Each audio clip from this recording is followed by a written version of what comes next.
This is the story of a steam engine. It's not the Flying Scotsman or the Royal Scot, a Duchess or the Mallard. It's never been in a museum or mounted on a plinth. On paper, it's known simply as the B12.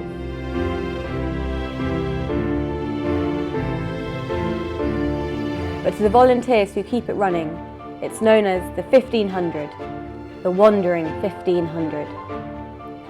It might not sound much, but it's a working engine. And nothing explains the power of steam better than a working engine.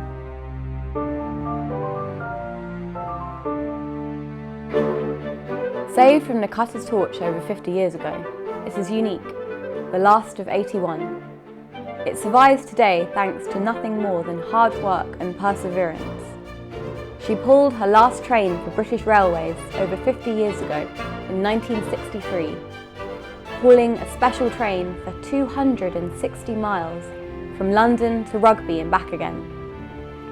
This was known as the Wandering 1500 Rail Tour. Wandering because London to Rugby was far away from the area the 1500 used to work in East Anglia.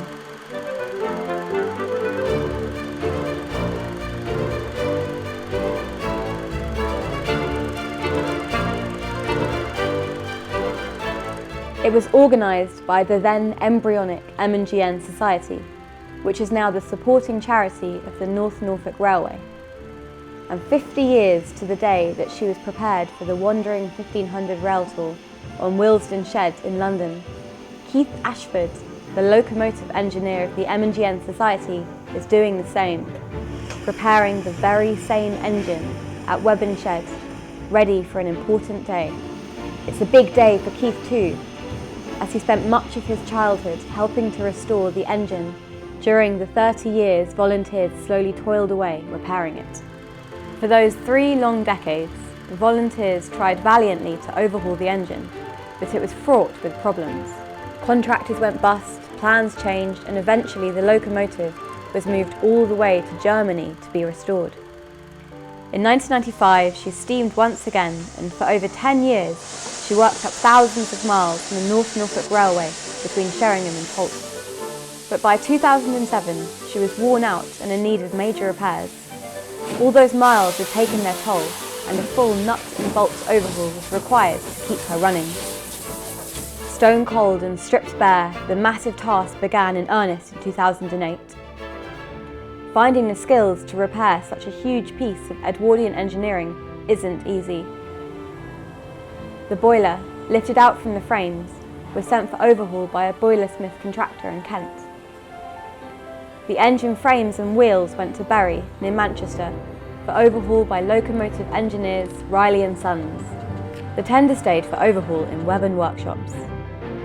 With the engine spread across 3 counties and hundreds of miles apart, there was no room for error.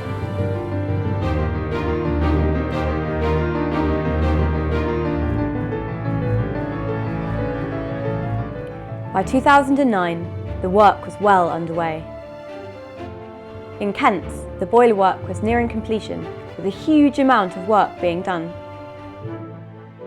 At Riley and Sons, on the East Lancashire Railway in Bury, near Manchester, the engine chassis was stripped bare, and the massive 6-foot 6-inch driving wheels were removed.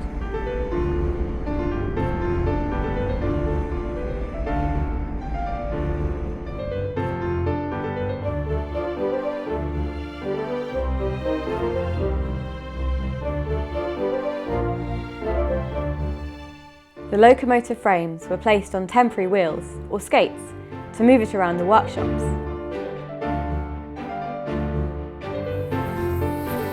The art of white metalling wheel and crank bearings could be undertaken in Bury, using an age-old method of pouring molten white metal into specially made moulds.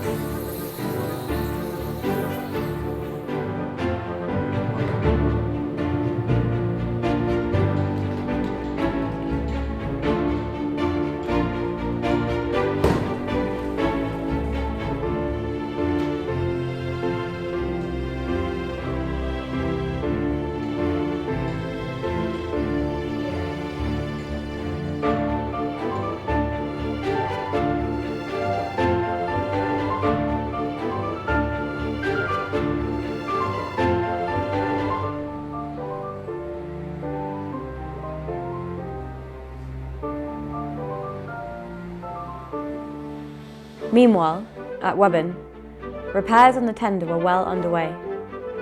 The wheels were removed to be reprofiled in a special lathe.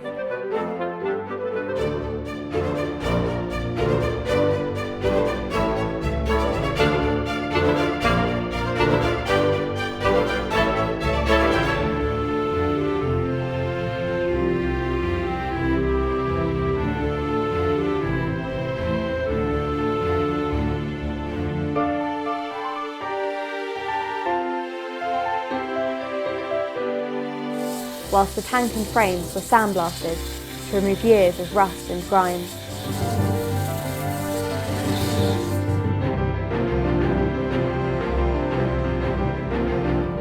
Once all of this had been rebuilt, it needed to be tested by using a diesel to run the tender up and down the line to make sure everything would run smoothly.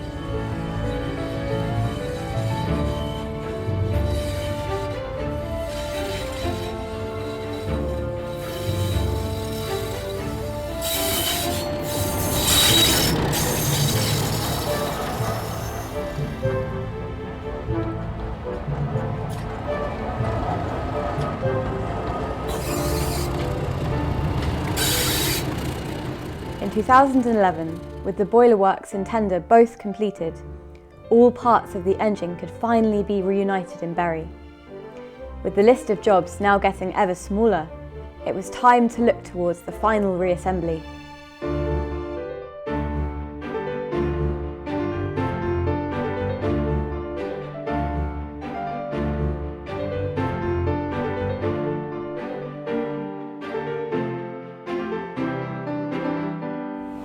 Years of graft meant that once again, the 1500 was starting to look like a steam engine once again.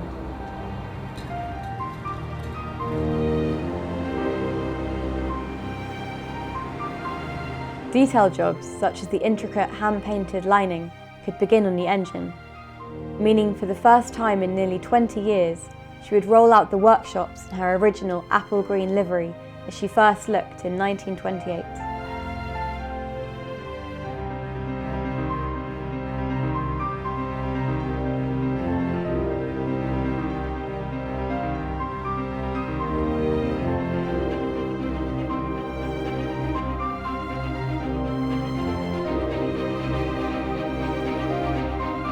By early 2012, with the date of the 8th of March agreed for completion, the race to finish the engine was on.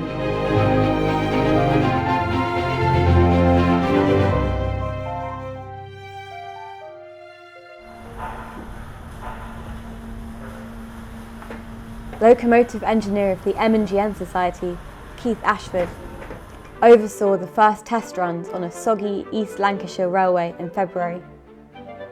It was a tense moment as the engine made her first moves under her own steam.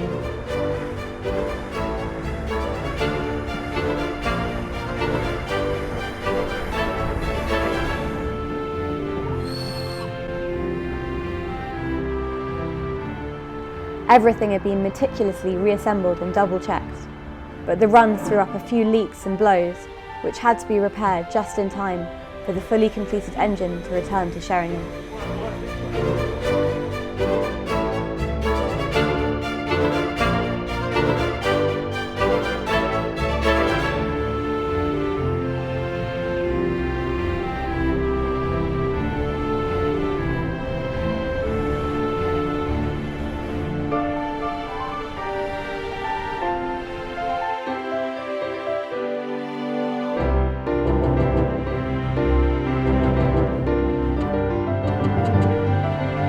With not a minute to spare, the 1500 triumphantly returned to the North Norfolk Railway, some 5 years after being withdrawn for overhaul.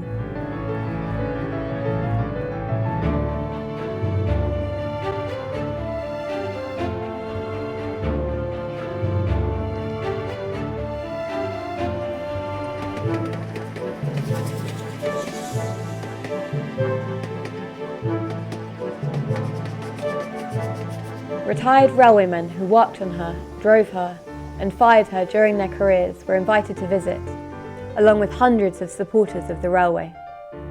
But plans were already afoot for an even more eventful day, to celebrate further the engine and those that worked on her. The 5th of October 2013 would mark 50 years to the day that the engine worked her last trip for British Railways on the wandering 1500 rail tour. David Butcher, a retired railwayman, former Southend and King's Cross fireman, who was with the engine on the original 1963 trip, recounts how he became involved. I'd become the acting yardmaster at King's Cross Goods as part of my post-training supernumerary experience. And I'd heard that this engine was going to do this tour, and I'd asked, on the basis that if you don't ask you don't find out, if there was any chance of riding with it. And I didn't get an answer. I thought, oh well, that's the end of that. And then on the Friday afternoon, before the trip was due to go on the Saturday morning, I had a telephone call where I was asked if I could be at Willesden Depot at 7 o'clock the next morning. And had I still got my engine overalls? And I said yes. Well, then I suggest you wear them, said this voice. And I'll tell the inspector on the engine to expect someone to be riding on the engine. And that's how it came about. I arrived at Willesden Shed the following morning. I was told not to report, just to act as if I owned the place, because I got all my old footplate overalls on and my bag and so on. And I looked the part, wandered in through the shed entrance and wandered around and found her out on the pit being prepared. And the inspector was on the engine. He'd obviously been looking out for me. And as I walked towards the engine, he got off and came towards me and said, "Good morning," he said. "Are you who I think you might be?" I said, "Yes, I think I could be." He said, "You're riding with us for the day." I said, "Yes, I was asked yesterday if I would do so." "Who are you, by the way?" I said, "Well, for your ears only, I'm the yardmaster at King's Cross Goods." But I said, "We mustn't repeat that." I said, "I suggest we say that I'm just somebody familiar with the engine riding out for the day, and the less said, the sooner it's mended." And he agreed wholeheartedly with that. And we had no trouble all day long. Everybody accepted me for being presumably somebody from off the Great Eastern section who was riding on the engine. So exactly 50 years to the day that David Butcher signed on at Willesden Depot in West London at 7 AM, Keith Ashford has done the same at Webburn and is preparing to drive the engine for another big day.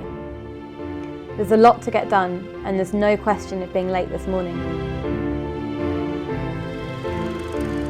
Since the 1963 tour, Broad Street Station, where the original trip departed, has been demolished, and many of the lines on the original route have long been closed.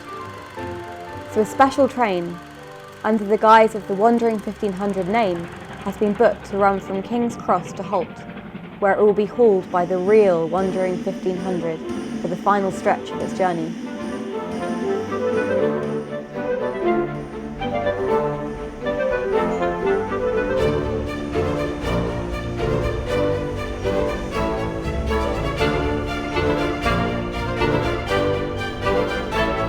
With steam up to pressure, Keith takes the engine to Sheringham, ready for the short ceremony just before the 9:20 departure, which will mark exactly 50 years ago to the minute that the original Wandering 1500 left Broad Street Station on its last run.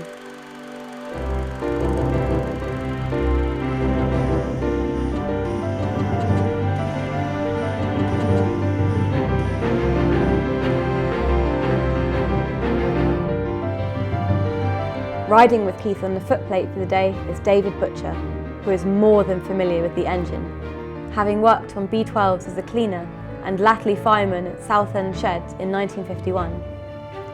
He first fired the very same engine in February 1952.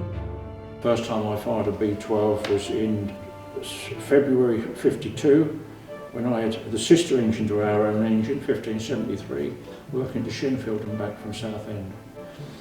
A week later, I found myself firing 1572 for the very first time on February the 8th, 1952.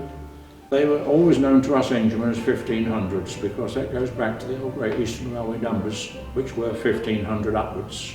It was a thrill to be on such a big engine that was well known, and as it was my second trip on one when I got on 1572, I already knew a little bit about what I was doing, and I thoroughly enjoyed the day.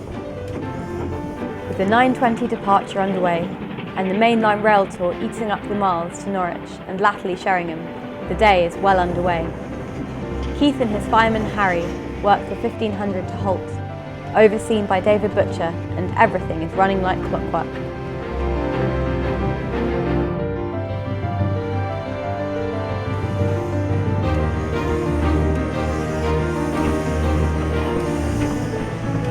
Then it's back to Sheringham for another run, this time at the head of the real wandering 1500, which has now arrived over the level crossing with passengers from London King's Cross. Well, the overhaul started back in about 2007, if I remember, when the last border ticket expired, and obviously as part of that the border had to come out. We knew there was major surgery needed on that, so that went away to Chatham Steam for repair and overhaul. The tender was overhauled by the North Norfolk Railway at their workshops at Weybourne, and at that time we also found that there was a misalignment with the axle centres on the engine chassis, and to correct that we felt that needed heavier engineering capability, so that work was contracted to Ian Riley Engineering at Bury, and then the ultimate reassembly of the engine was carried out up at Ian's works, and then the running in was carried out on the East Lancs Railway. So we've actually put right, with the correction of the wheel alignment, so probably a problem that dated from British Railways days, and having sort of brought everything back square and in place, you know, runs almost like she's on roller bearings, so it's obviously done the job satisfactorily. Obviously we're delighted when she came back into traffic last year, and that obviously has been a good time now for this Golden Jubilee of the Wandering 1500 tour, which we're obviously celebrating today. And it's been a pleasure to have Dave Butcher, the original fireman, on the footplate with us, so that we can obviously celebrate and recreate as much as we're able that notable event.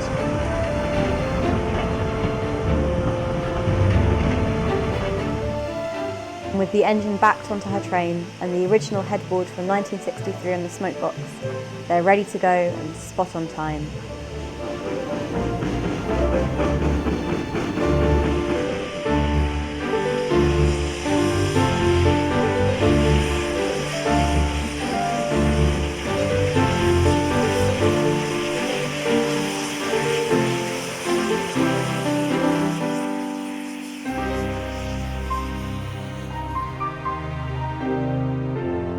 So 50 years to the day, the 1500 was thought to have wandered for the last time. It's certain she'll wander some more for another 50 years yet.